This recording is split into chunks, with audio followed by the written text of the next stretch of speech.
Ada sebuah perang yang tidak terlihat sedang berkecamuk di dalam diri kita masing-masing. Sebuah perang antara suara batin yang tenang dan gemuruh korus opini dunia. Setiap hari, kita diserbu oleh ribuan suara, media sosial, iklan, harapan keluarga, bisikan rekan kerja, yang semuanya berteriak, memberitahu kita siapa yang harus menjadi, apa yang harus dikejar, dan bagaimana seharusnya perasaan kita. Dalam pertempuran ini, kita memiliki sebuah pilihan yang akan menentukan segalanya. Apakah kita akan mempercayai pikiran kita sendiri atau menyerahkan kedaulatan batin kita kepada opini orang lain? Jika kamu menemukan kebenaran dalam kata-kata ini, jika kamu merasa lelah dengan pertempuran yang tak kunjung usai ini, bantu kami menyebarkan pesan ini. Klik like, subscribe, dan nyalakan lonceng notifikasi. Karena perjalanan kita baru saja dimulai, dan yang kita butuhkan adalah lebih banyak pejuang kesadaran.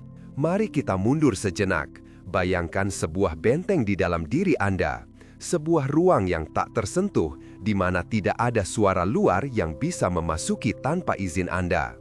Di sanalah, di kedalaman kesadaran Anda, bersemayam sebuah kemampuan yang paling berharga, kemampuan untuk menilai, untuk membedakan antara yang benar dan salah, yang penting dan sepele, yang berada dalam kendali kita dan yang tidak. Ini adalah inti dari sebuah filosofi kuno yang tidak banyak dibicarakan, tetapi yang diam-diam dianut oleh para pemimpin, seniman, dan inovator terhebat dalam sejarah. Sebuah manual operasi untuk jiwa manusia. Dan pada jantungnya terletak sebuah prinsip yang akan membebaskan kita.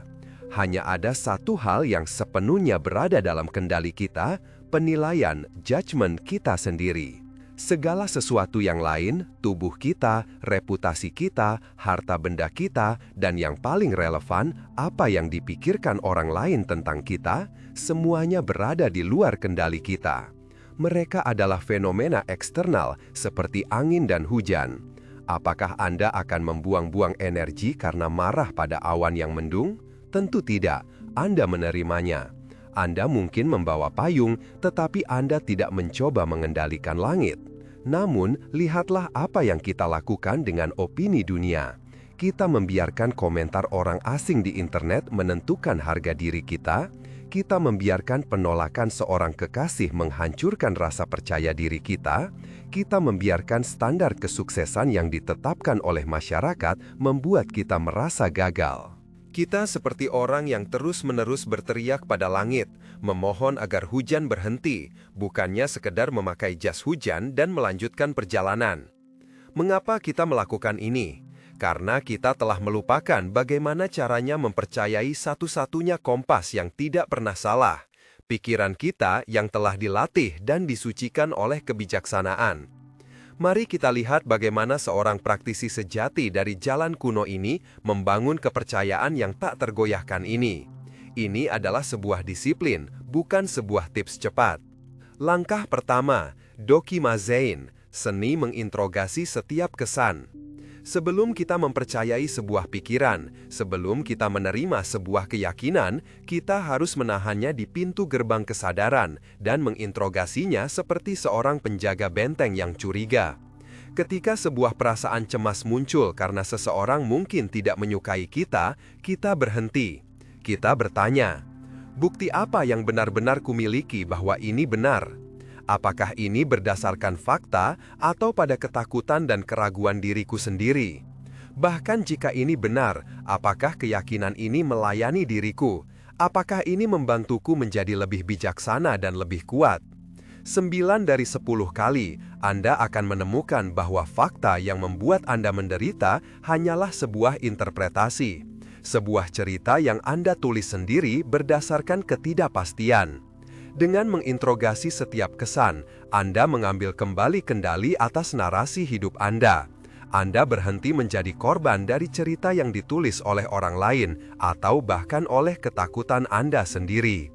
Langkah kedua, membedakan apa yang milikku dan apa yang bukan milikku. Ini adalah latihan mental yang paling membebaskan. Setiap kali Anda merasa terganggu oleh opini dunia, ucapkan mantra kuno ini dalam hati.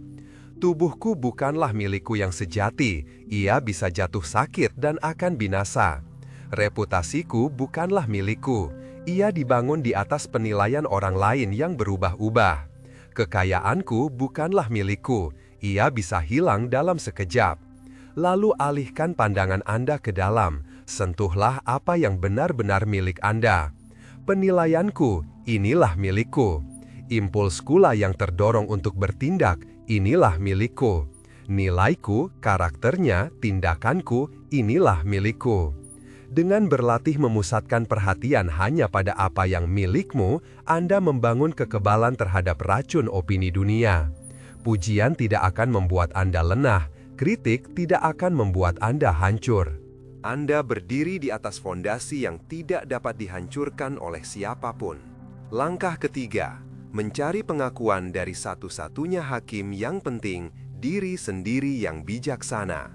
Kita begitu haus akan pengakuan dari dunia karena kita telah lupa bagaimana caranya memberikan pengakuan itu kepada diri kita sendiri.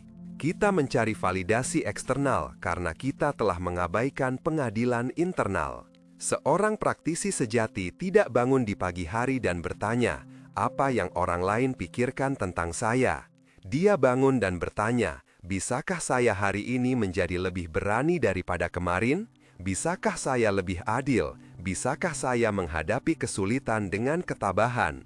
Dia telah menginternalisasi satu-satunya hakim yang penting, versi dirinya yang paling bijaksana. Setiap malam, dia melakukan pemeriksaan batin. Di mana aku hari ini gagal mempraktekkan kebijaksanaan? Kapan aku membiarkan opini orang lain mengendalikanku? Apa satu tindakan yang bisa kulakukan lebih baik besok? Dengan melakukan ini, dia tidak lagi membutuhkan pujian. Dia memiliki standar internalnya sendiri yang jauh lebih tinggi dan lebih bermakna daripada tepuk tangan dari orang banyak. Dia bekerja untuk sebuah panggung yang hanya memiliki satu penonton, integritasnya sendiri. Ini bukanlah jalan yang mudah. Mempercayai pikiran Anda di dunia yang terus-menerus berteriak bahwa Anda salah, bahwa Anda tidak cukup, bahwa Anda harus mengikuti arus, ini adalah tindakan pemberontakan yang paling radikal. Ini membutuhkan keberanian untuk berdiri sendirian.